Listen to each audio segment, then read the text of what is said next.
Ay, perdón, se cortó. Pues bueno, ahora vamos a elegir entre dos bienes. Por ejemplo, entre dos bienes está también y existe la escala de valor y de necesidad.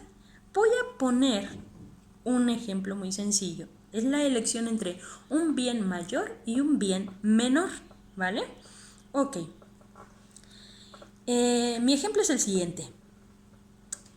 Tienes que comprar unos zapatos y unos pantalones. ¿Qué necesitas más? ¿Cuál requieres más en este preciso momento de tu vida? Si te alcanza para los dos, perfecto. Puedes buscar opciones. Pero si solamente llevas para comprar o uno o el otro, tienes que elegir. ¿Cuál necesitas más? Si en tu escala de valor y de necesidad requieres más unos zapatos, seguramente comprarás los zapatos. Y en otra ocasión te organizarás para poder comprar tus jeans, ¿vale? Estás eligiendo entre un bien mayor y un bien menor. Tal vez son cosas banales, pero a veces así es un campo de entrenamiento. Voy a ponerles otro ejemplo con otra escala de valor. Necesitas zapatos, pero necesitas también comprar la medicina de tu mamá, que es una prioridad mayor, ¿vale?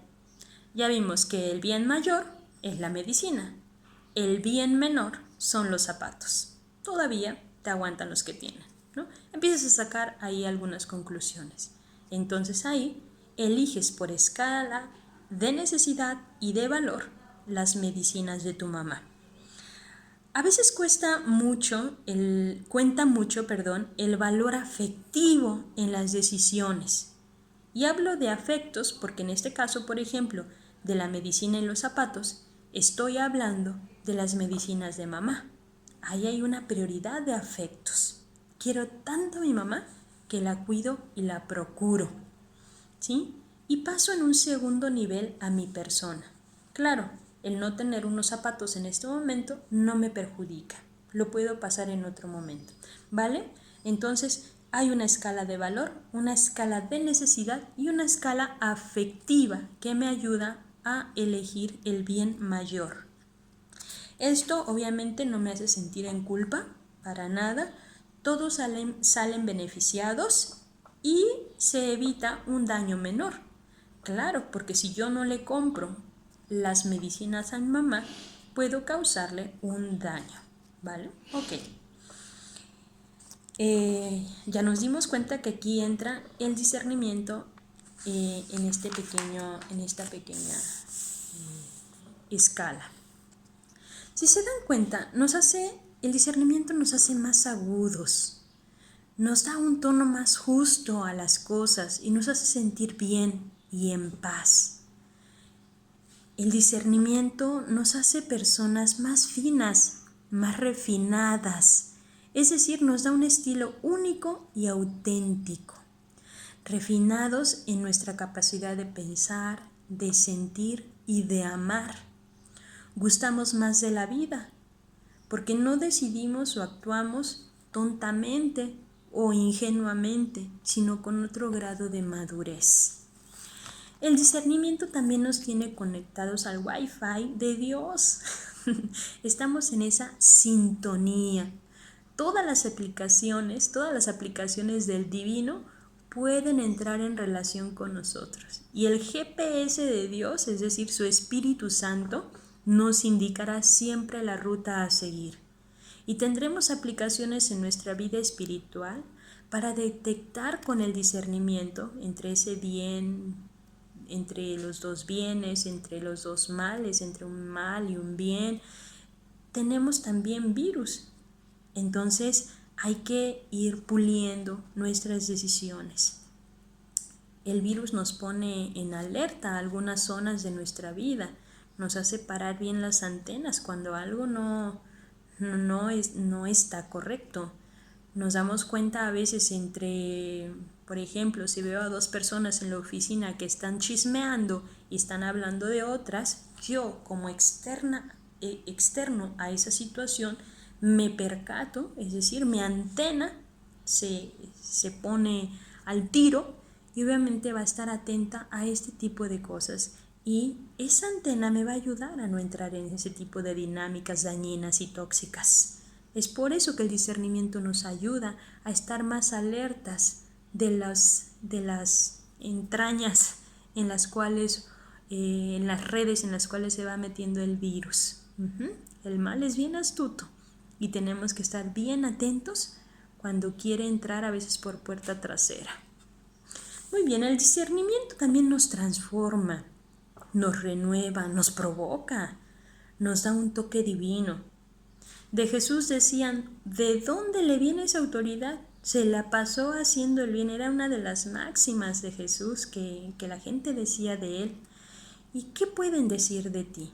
¿Qué puede decir de ti la gente que te va conociendo? ¿Qué es lo que tú transmites a los demás? En un taller que tomé de oración y vida, el TOP, que le llaman, de Ignacio Larrañaga, daba un ejemplo, que la persona, por ejemplo, que tiene conflictos en su vida, se relacionará siempre en conflictos.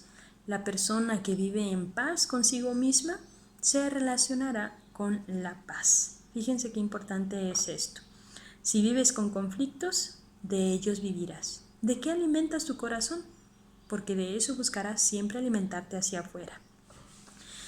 Reflejarás esa paz y ese perdón que ciertamente has cultivado. Recuerden siempre el ejemplo que les daba de Juanito Pérez. El discernimiento nos ayuda también a ser más misericordiosos. ¿Por qué? Porque nos pone en situaciones donde el corazón pues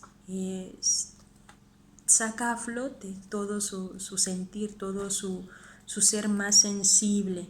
Y es cierto que nuestro corazón tiene ojos sensibles para ver al otro en su momento de sufrimiento. Entonces esto nos hace un poco más acogedores para ir al encuentro del otro, a entrar en ese campo de empatía, y pues obviamente no para poder hacer un camino cristiano, ¿sí? Al pan, pan y al vino, vino. Lo que está bien, bien. Lo que está mal, mal. Lo que es mentira, mentira. Lo que es verdad, es verdad. No podemos solapar, ¿vale? Eso no sería un sentido de justicia, ni de misericordia, ni de bondad, ni de lealtad, ni son los valores del reino, ¿sí? Solapar para nada. Tenemos que ser jóvenes, chicos y chicas de Dios, con un corazón cristiano. ¿Y qué más puedo contarles? Hace un tiempo leía un libro que me habían regalado en mis votos sobre una teoría que se hablaba en el campo espiritual sobre ser hostiles o acogedores, hospitalarios, ¿no? Y traía un juego de palabras en latín que era hospes o hostes. Tú eliges ser hospitalario o hostil en tu vida con los demás. No puede, claro, sin endulzar lo que es amargo y sin satanizar o espiritualizar. Se trata de ver la realidad de mi vida desde la lente de Dios. Voy a poner ahora un ejemplo para no espiritualizar realidades donde se juegan, a veces el enojo, las emociones son un campo grandísimo en el cual tenemos que conocernos a nosotros mismos, porque a veces nuestras mismas emociones nos hacen muy malas jugadas, muy malas, y tenemos que aprender a conocernos para saber dirigirnos en la vida, ¿vale? Ok.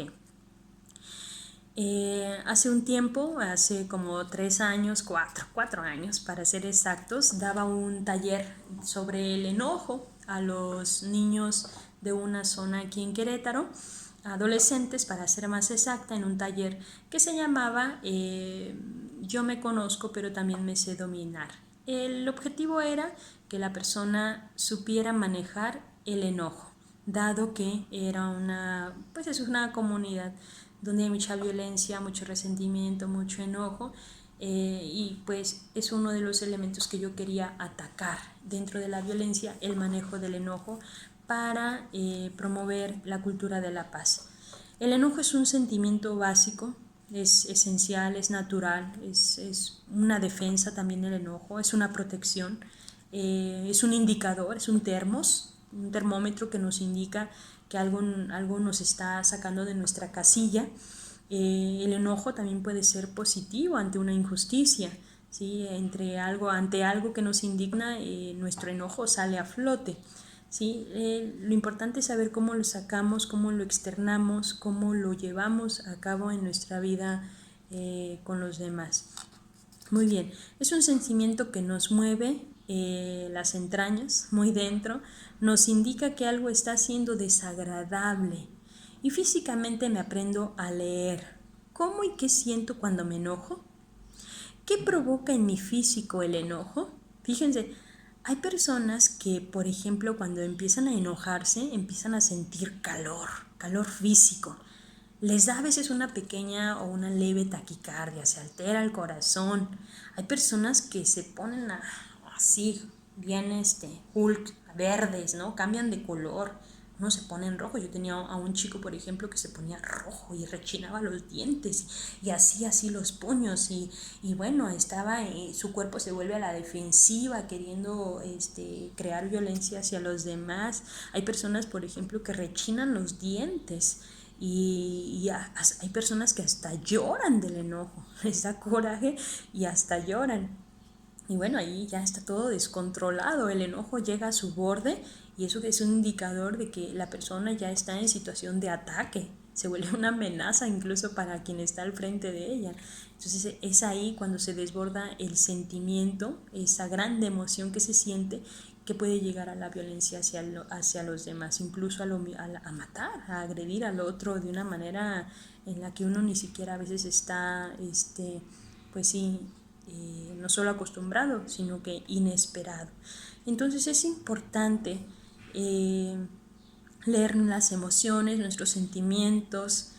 Es un punto clave para conocernos, autogestionarnos y moderar nuestra personalidad.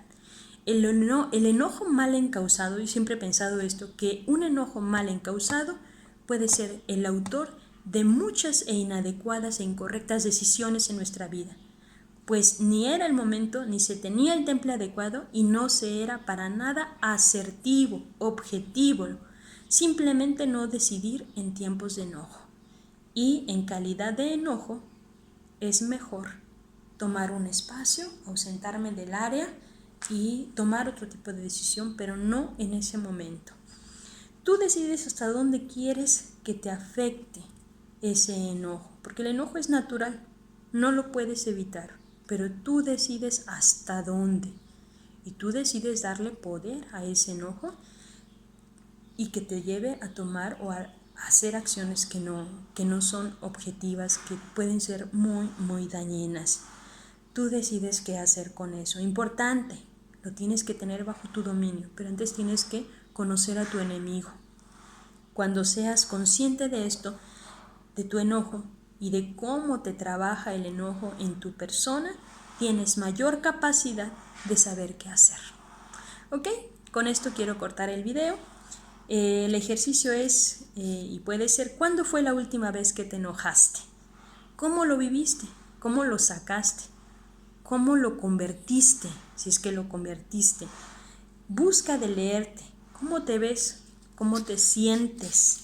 ¿Qué hiciste con ese enojo? ¿Cómo lo sientes? ¿Qué hiciste después con ello? ¿Aún lo tienes? ¿Aún se quedó ahí? ¿Dónde se alojó? Porque también el enojo busca sus fugas.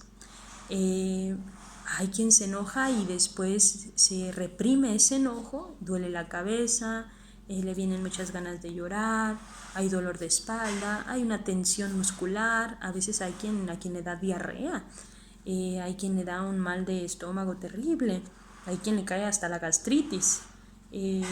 ¿Dónde se fugó ese enojo? Esa es la tarea. Vas a conocer tu enojo. ¿Quién lo provoca? ¿Qué lo provoca? ¿Con qué frecuencia llega a ti? ¿Dónde lo desquitaste? Porque también el enojo se desquita. Las emociones buscan dónde alojarse y dónde irse a quedar. Entonces es importante identificar las zonas donde el enojo busca de desquitarse. contigo, con otros, con las cosas o con qué o con quiénes. Es decir, cómo encauzaste ese enojo. Y si hablamos de un lenguaje cristiano, es cómo lo evangelizaste. Es muy bien. También puede ser que ahí siga. ¿Qué prosigue ahora con ese enojo? ¿Qué vas a hacer con eso? Si el discernimiento, jóvenes, es para buscar la voluntad de Dios y hacer lo que a Él le agrada, pero también para ser feliz en todo mi ser, tengo que aprender a conocerme en toda mi plenitud, en todas mis emociones, para poder llevar todas mis emociones a encauzarlas hacia un camino correcto que me lleve a la felicidad. Bien, la tarea es todo sobre mi enojo. ¡Ánimo! Y que tengan muy buen día. Cualquier duda o aclaración, chiste o chascarrillo, ya saben dónde encontrarme. Ahí algunos ya tienen mi número, u otros me pueden encontrar en Facebook, Sor Julieta Ávila, Hermanas Marcelinas. Buen día.